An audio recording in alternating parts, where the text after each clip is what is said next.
Hi, my name is Hadi Lisha, interventional cardiovascular specialist at Ascension St. Thomas Heart in Murfreesboro in Nashville, Tennessee. I'd like to address a hot topic in endovascular interventions today, arterial dissections, their management outcomes. I thought the outline would be started with a case example, then we'll describe the classification of dissections. Then we're going to have a extensive comparison between subintimal versus intraluminal crossing, which is the bulk of the talk, and then discuss subintimal crossing methods if one attempts them. Let's start with the case example. This is a non-healing arterial ulcer on the dorsal foot and lateral malleolus. You notice here a very significant subocclusion of the tibio-perineal trunk and a very high takeoff of the posterior tibial artery, a bunch of collaterals in the mid-infrapopliteal segments with bare reconstitution of the anterior tibial distally. Antegrade crossing, as expected, was difficult. You can see this hibernating retrograde angiogram from a retrograde access, and this is a rendezvous technique of an antegrade microcatheter and retrograde 014 CXI microcatheter that salvaged the case. We used a 3.5 millimeter PTA in the anterior tibial and perineal. We followed it with a 4.0 ultra score in both vessels, which targeted the angiosomes, and a 4 millimeter DCB in the perineal, where you see that proximal dissection. Thought that case would be pertinent since multiple dissections were found at the end of the case, and basically it is an open discussion what to do with these and how do we handle them. This is the final runoff. You can see the dorsalis pedis is patent into the dorsal metatarsals and the affected angiosome. So a dissection after a balloon angioplasty is underrated. Basically, almost 3/4 of cases after an angioplasty, the artery has a significant dissection, whether this is seen by angiography versus not. The radial expansion stress, the longitudinal stress, and the shear stress, the combination of those three usually result in a vessel injury, whether we skip versus not. You think to yourself that dissection has a grading that's pretty modern, but going back to the classification, this dates back to 1985, and this was mostly a dissection classification dedicated for coronary arteries, which was then used for peripheral arteries. It classified the dissection, and this is what most of the literature describes types of dissections as. Type A is a minor radiolucent area after balloon angioplasty, basically the minimal dissection that's noticeable by angiography. Type B is usually a more linear dissection, not only in a focal spot, but in a linear segment of the artery.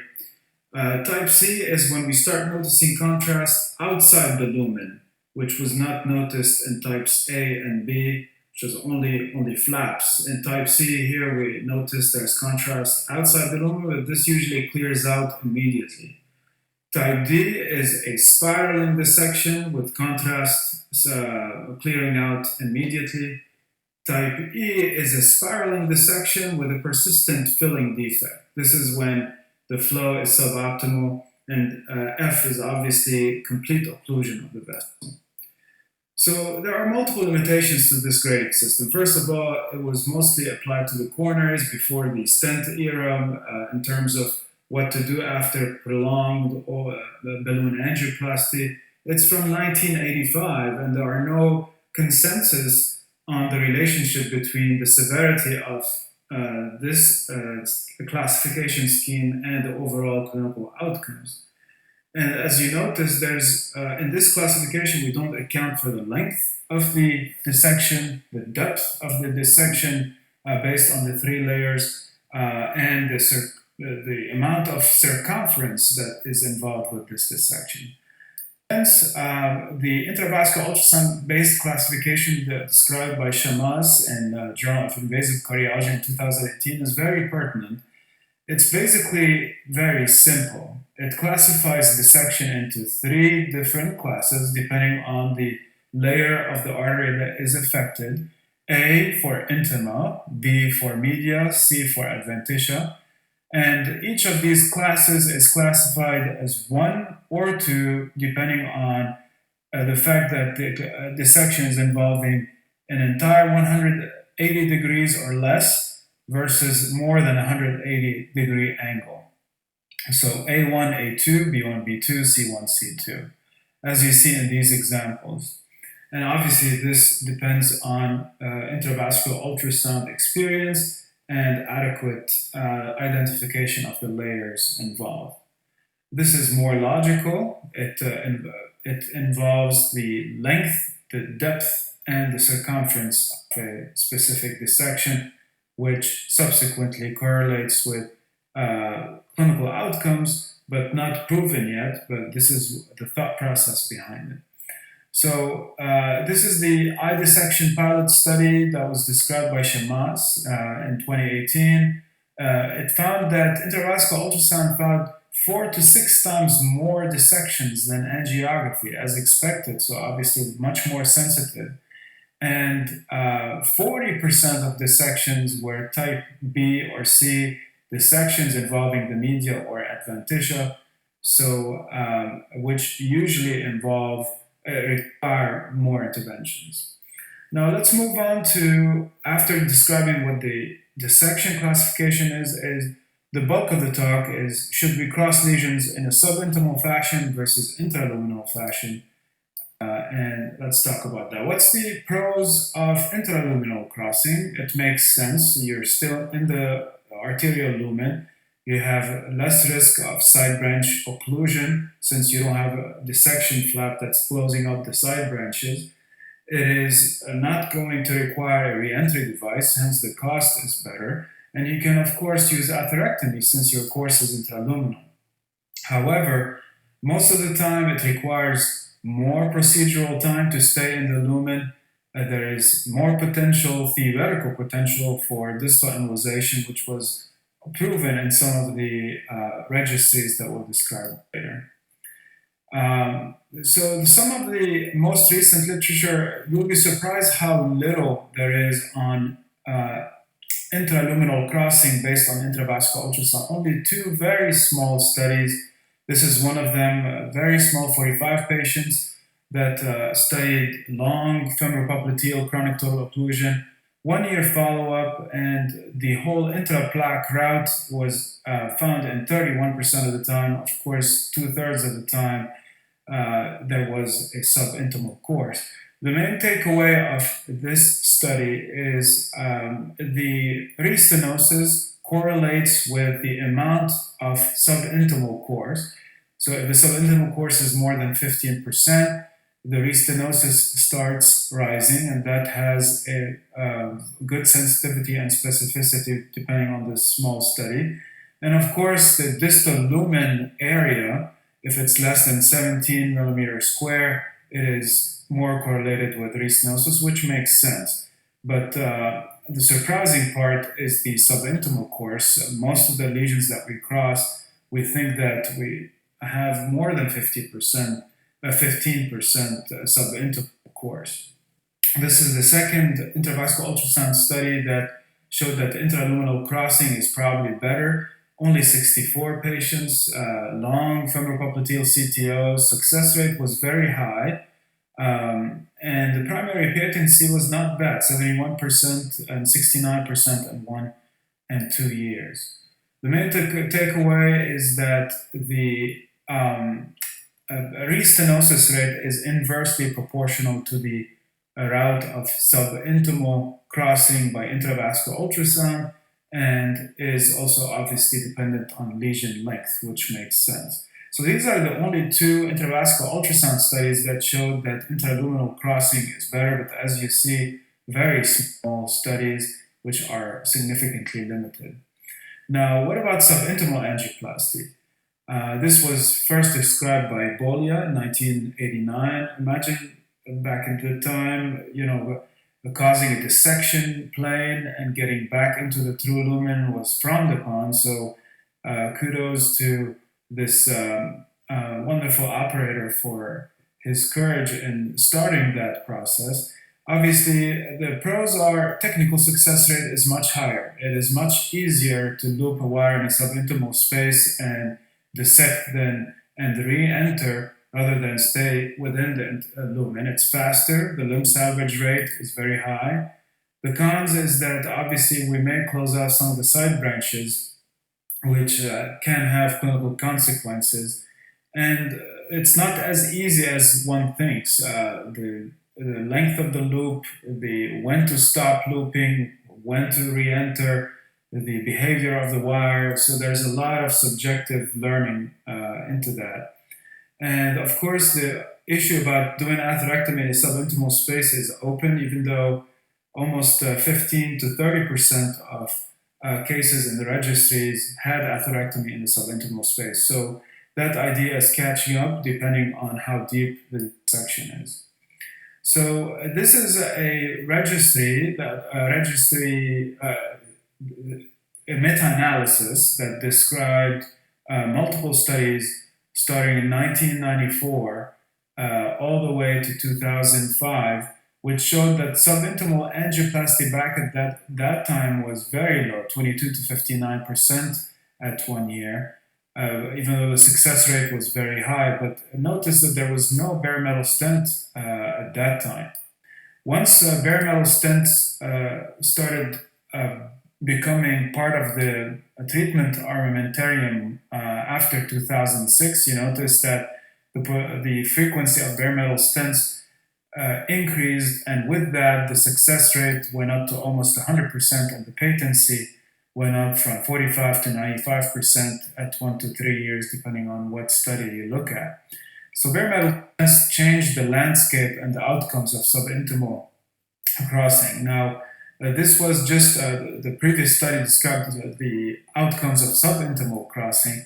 What about the studies that compare subintimal crossing to intraluminal crossing? As you see here, this table is pretty complex. I'm going to try to simplify it for you. The majority of the trials are not randomized, double-blind controlled studies. Most of them are single-center retrospective studies, relatively weak. Small studies, less than 100 patients, and surprisingly, only 1/3 included CLI patients.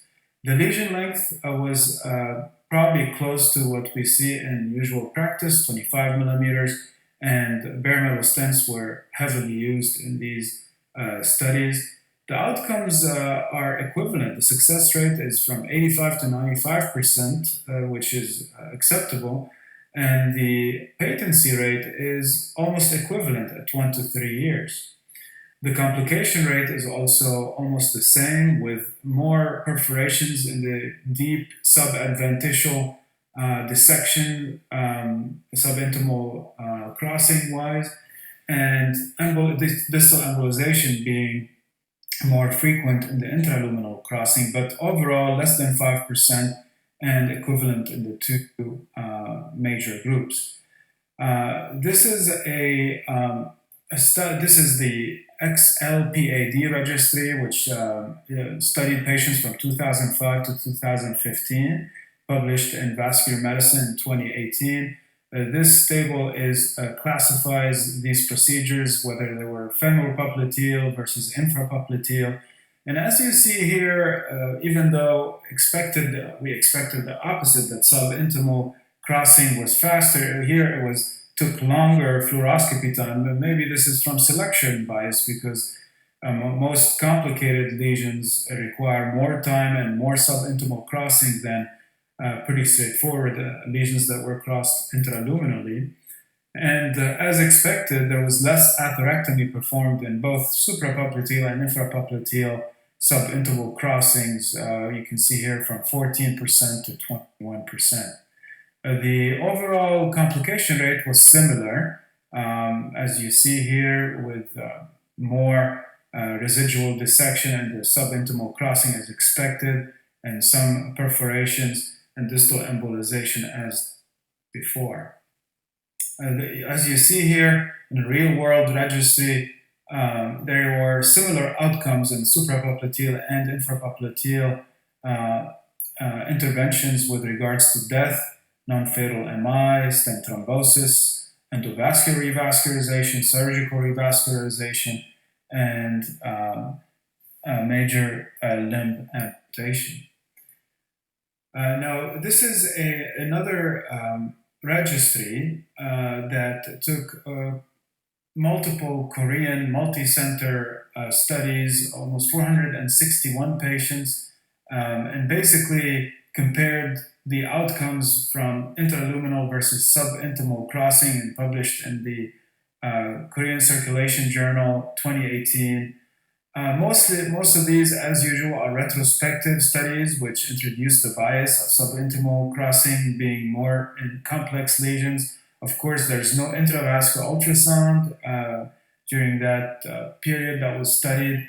And of course, this is a 10-year period in which the skills of the operators changed, the technology had changed, there were no interwoven stents included in these studies.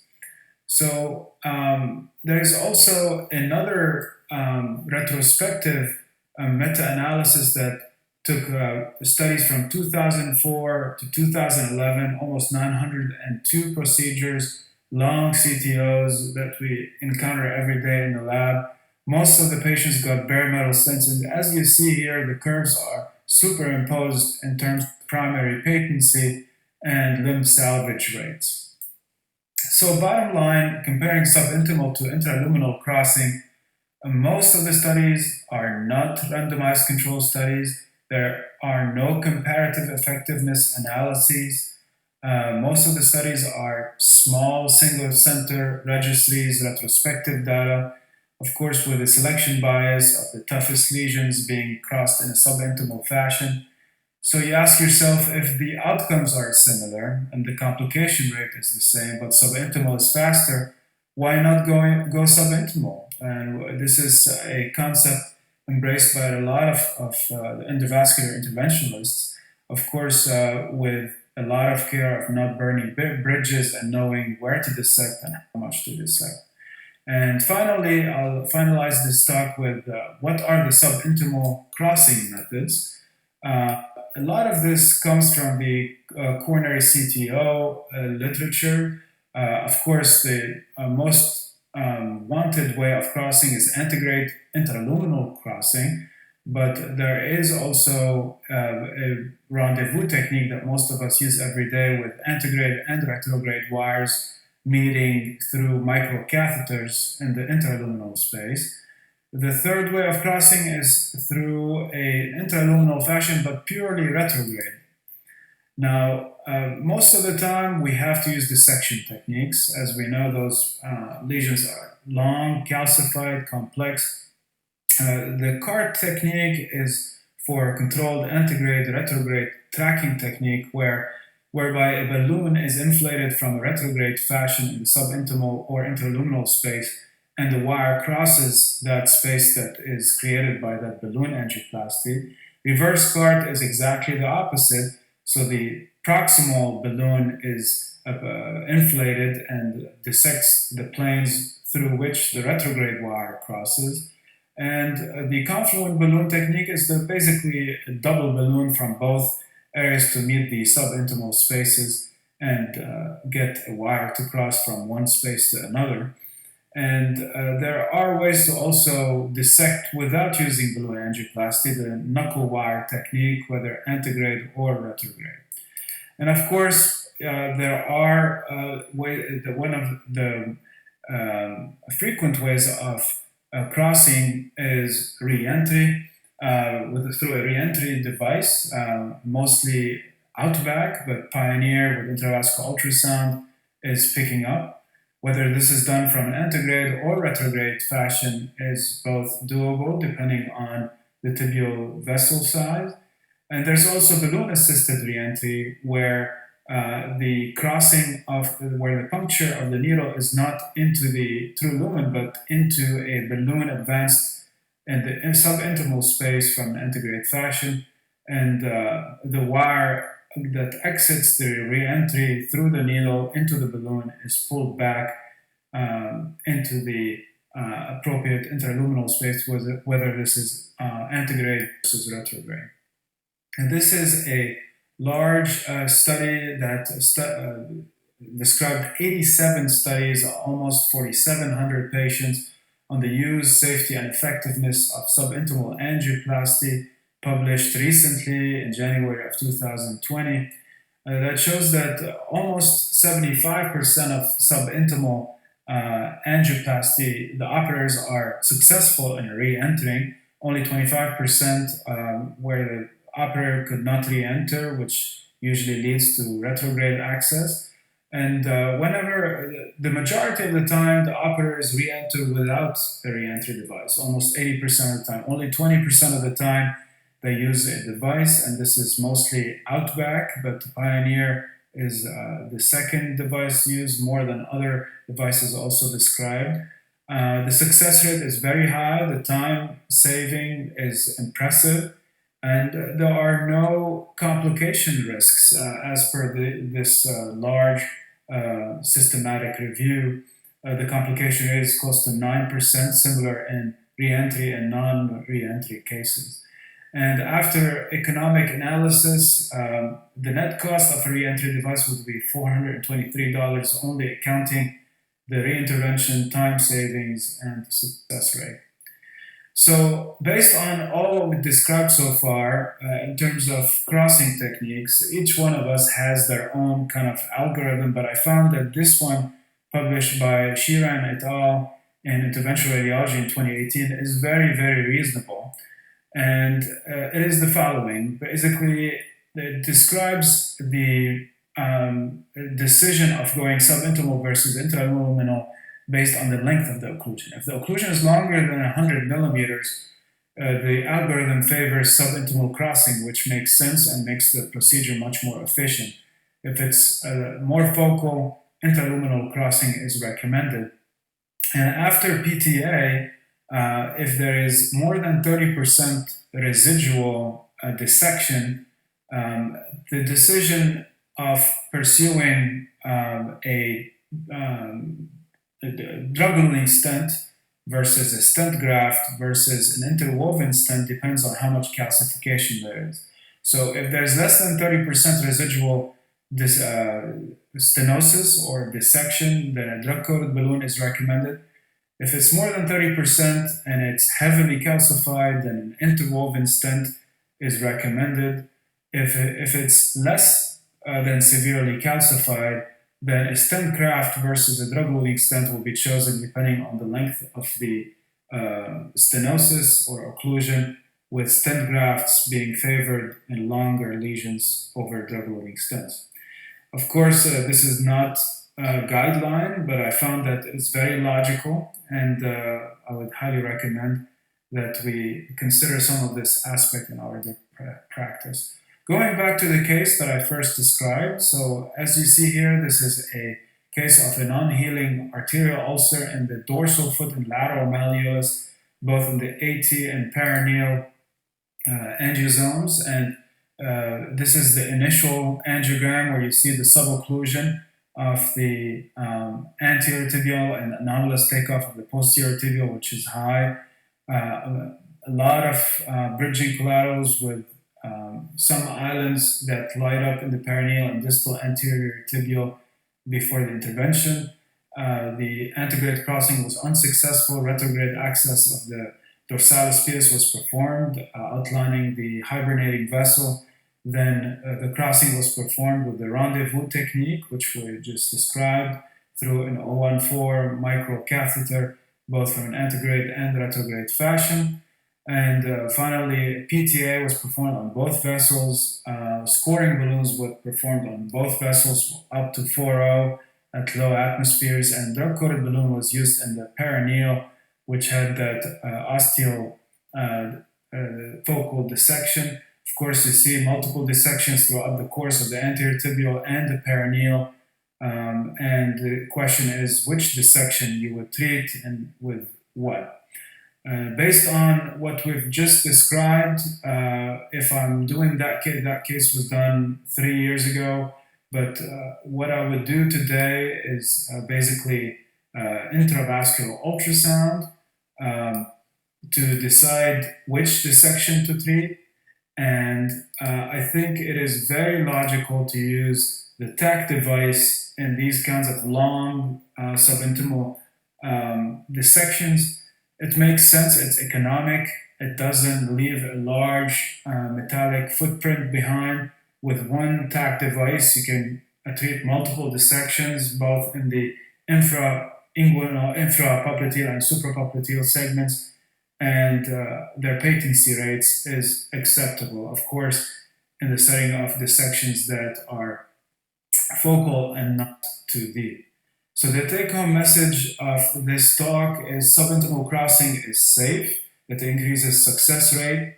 It is almost as effective as intraluminal crossing. It saves time.